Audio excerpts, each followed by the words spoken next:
ADDIE as an instructional design framework. Introduction. As an instructional designer, the ADDIE model is a valuable framework to follow when designing a learning experience. ADDIE is an acronym that stands for Analyze, Design, Develop, Implement, and Evaluate. The ADDIE model can be used to create any type of learning experience for any audience, from creating K-12 teaching lessons to developing corporate training programs. Here's how I used the ADDIE model to develop a 6-hour learning experience for a client. Before we begin, let me give you some background. I collaborated with an elementary ESL teacher to design a 6-hour instructional experience. The learning experience consisted of 3 in-classroom sessions with a duration of 2 hours each, in which the focus was to further develop ESL and bilingual kindergarten students' basic literacy skills such as phonemic awareness, sight word knowledge, and English vocabulary acquisition. Before beginning to develop a learning experience, the ADDIE model states you should first analyze the current situation. This brings us to the first step, the analysis phase. This is where you spend time getting a clear picture of where everything is currently to understand the gaps you need to fill. This involves understanding the client's needs and goals. This will also involve meeting with the client to discuss objectives, the target audience, and any requirements or needs. Conducting a needs analysis is also essential in order to identify knowledge and skill gaps that will later help in determining course content and learning outcomes. This is also where clear learning objectives for the audience are defined. When meeting with my client, the following needs and goals were identified: intentional lessons that address the academic needs of the students, easy to implement and time efficient lessons and activities, diverse learning environment that acknowledges and values the diverse backgrounds, customs, and traditions of the audience. The knowledge and skill gaps of the students were identified through pre-assessments designed by the school district's curriculum writers and implemented by the classroom teacher.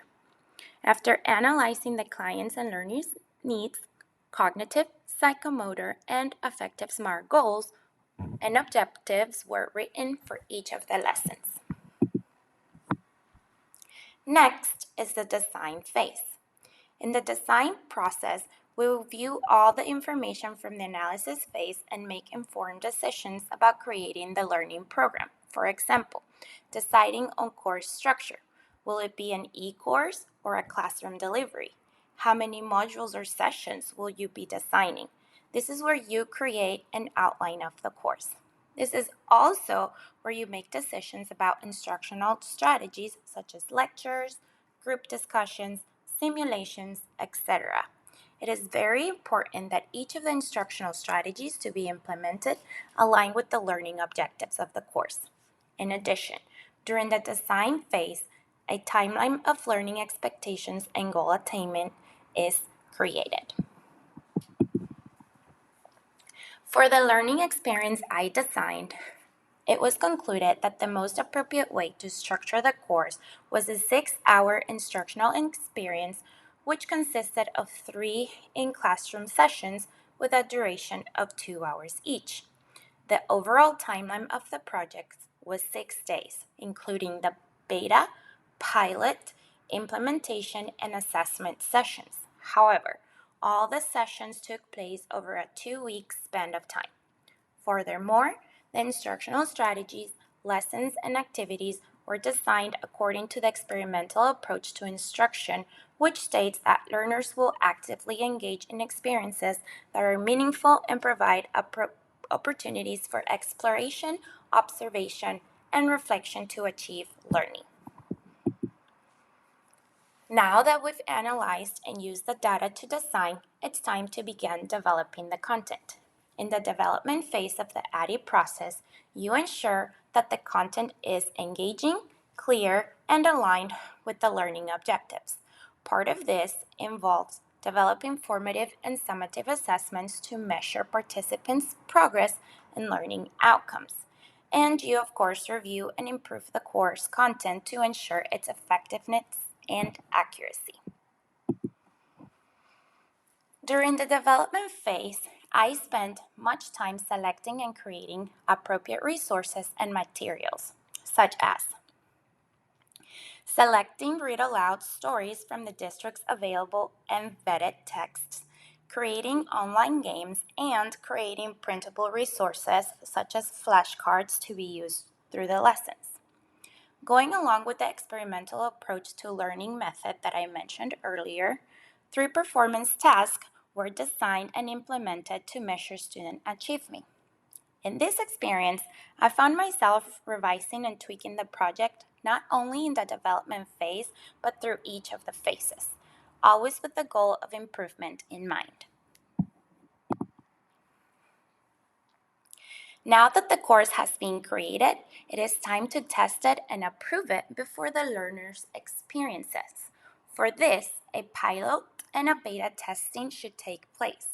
Making sure these steps are not skipped will ensure that any issues or areas for improvement are addressed before the full rollout. Now, the course is ready for delivery and conduction of the actual training session. Through this phase, you may or may not be required to take on the role of facilitator to ensure the course is delivered effectively. The implementation phase of my course included a pilot and a beta sessions. During strategic stopping points of the beta test, feedback about objectives, activities, and confusions were discussed and changes were made. The session was also implemented with conditions as close as possible to the actual session in which I was able to observe and identify aspects of improvement. During the delivery session, the students appeared engaged and enthusiastic. The activities appropriately met the academic needs of learners while accomplishing the lesson objectives. In this opportunity, I was not required to facilitate the learning session, but I was able to observe.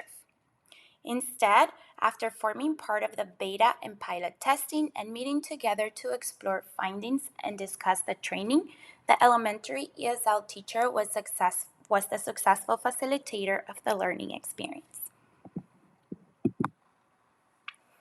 The final phase in the ADDIE model is evaluation. After the course is designed, developed, and implemented, do you want to make sure it's doing its job? Is the course effective? Are your learners confused? Did you meet the objectives? To find the answers to these questions, assessing learning outcomes is necessary through assessments. Collecting feedback in the form of surveys or interviews with participants to gather their feedback on the course content, structure, and delivery will also give much insight. The results will need to be analyzed and used to identify strengths, weaknesses, and areas of improvement, and based on the evaluation findings, make the necessary revisions to the course to enhance its effectiveness. In the 6-hour learning experience I designed, the learning outcomes were evaluated with the use of Level 2 evaluations, which were the performance tests. All students demonstrated growth towards the goal attainment. Due to the age of the learner, my client and I decided the most appropriate ways to conduct a Level 1 evaluation, which is a trainee reaction to the course, was through student observation and interviews.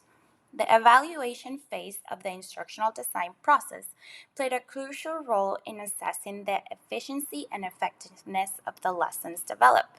The results gathered from the beta test and pilot sessions provided valuable insights into the instructional design's performance. The Level 1 evaluation conducted through observations and interviews revealed that the lessons were appropriate and well received by the audience. By incorporating the Level 2 evaluations, such as exit tickets and performance tasks that align to the learning objectives, we were able to measure growth and mastery of the intended learning.